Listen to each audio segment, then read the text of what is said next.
সকাল সকাল বেরিয়ে গেলাম বসুন্ধরা সিটির উদ্দেশ্যে। কিছু কাজ ছিল তাই। আসসালামু আলাইকুম, কেমন আছেন সবাই? আশা করছি সবাই খুব ভালো আছেন। আমিও আলহামদুলিল্লাহ ভালো আছি। ঢাকা শহরের জ্যামের কথা কিছু বলার নেই, তারপরেও কাজের জন্য তো বেরোতেই হয়। ওয়েদারটাও ভালো ছিল না, এত রোদ আর গরম। যাই হোক, শপিং মলের ভিতরে ঢুকে তো শান্তি।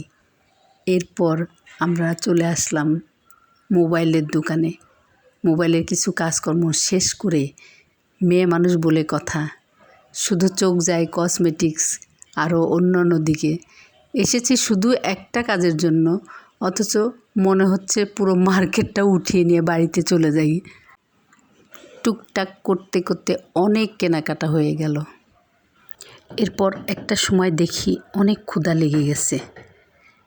মিতু ছিল আমাদের সঙ্গে।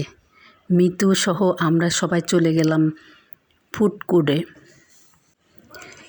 হালকা পাতলা খাবো বলে উপরে গিয়েছিলাম, কিন্তু মনে হচ্ছিল অনেক ক্ষুধা, তাই ভাবলাম লাঞ্চটাও সেরে নেই।